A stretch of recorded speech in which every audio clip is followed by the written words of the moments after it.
I finally watched The Long Walk, and let me just say, I will never take my Dr. Scholl's shoe inserts for granted again. It's your casual cinema, bro. Let's get to it. The Long Walk is about a group of teenage boys that compete in an annual contest known as the Long Walk, in which they are forced to maintain a minimum pace or be executed until only one survivor remains. The task is simple: walk or die. The Long Walk is based on the first book Stephen King ever wrote. He wrote this novel while in college. However, it wasn't his first novel to be published. That title belongs to Carrie. Now, the movie itself was directed by Francis Lawrence, who directed the last three Hunger Game movies. So listen, if you have a script about teenagers competing in an every man for themselves competition, call Francis Lawrence. He's the Jordan of this.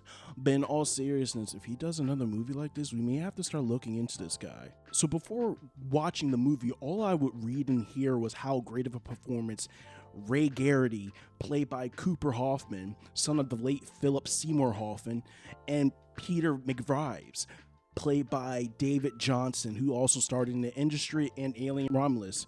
I would just hear about how great of a performance they put on. The hype about these twos lived up to the expectation. Both these guys had everything you want in a two-man leading role. Just when you thought one actor got the better of the other, the roles were reversed. Now, to my pleasant surprise, the acting didn't just end with these two. Majority of this cast was in their bag when it came to acting. Honorable mentions to Tut Nuot and Bang Wong. All four of these actors created a strong bond. A lot of this could be credited to the cast actually walking 15 miles daily in extreme hate to prepare for the film, and starting a tradition of going to Dairy Queen every Friday. A brotherhood was truly formed on and off this set, and they were able to bring that to life for us viewers. One of my favorite things about this film was showing all the different ways you can lose the long walk.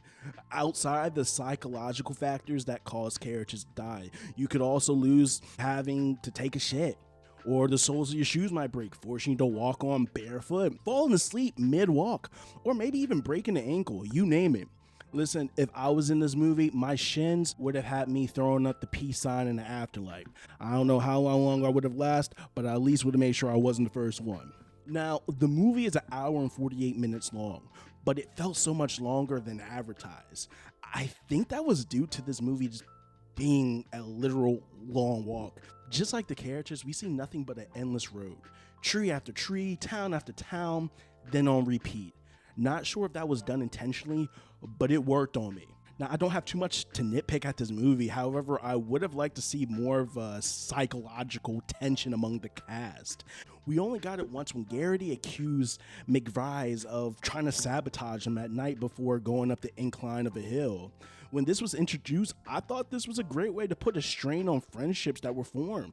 But this only lasted about 5 minutes. I really wish they would have dived deeper or brought up more instances of the boys, maybe turning on each other a few more times. Now, like I mentioned before, this is based off a Stephen King novel. So I wanted to see, was the movie faithful to the source material of this book? And well, let me tell you, the movie does make some changes to Ray Garrity's story arc and the ending of the book. In the book, McVives accepts his fate and sits down, leaving only Stebbins and Garrity.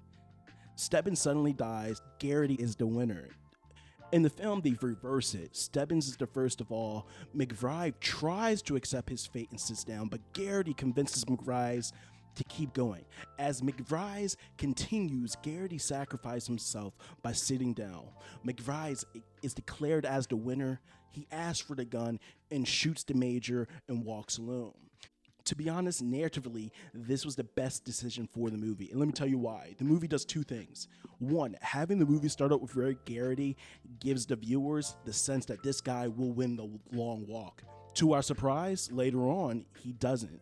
Two, making Garrity's motivation to join the walk as a quest for revenge smart, because the major kills his father, so he wants to win so he can gun down his father killer.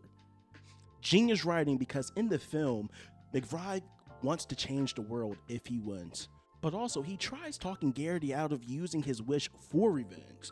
So when Garrity decides to sacrifice himself because he believes in McVives, he wants McVives to make a change in the world, only for McVives to fall victim to revenge himself, killing the Major in a fit of rage because he loves and respects Garrity. It's so brilliant. These changes did so well in the testing stages that Stephen King himself gave the movie the blessing to continue with this ending. Here's some final quick thoughts real quick. All these guys wore the worst pair of shoes. I'm talking boots and Converses. Was that in the rule book? Where are the Crocs? Where's the sports mode? Where are the fur cushions? Stephen King and Shonda Rhimes, hey, they're like the Mike Jordan when it comes to writing interracial friendships and relationships. Lastly, my favorite piece of dialogue was from McFry's, changing the mindsets of others. Instead of looking at the situation as a whole, see it for the different moments they have together. It's all about the moment. And this can be applied to real life. Appreciate the moment. Don't just be wrapped up in the unknown or the bigger picture of this long journey we call life. Overall, The Long Walk is a good movie with an original story, great dialogue, and excellent acting from a young group of actors.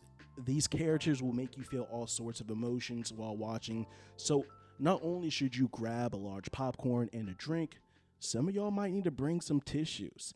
It's your casual cinema bro, and I'm out.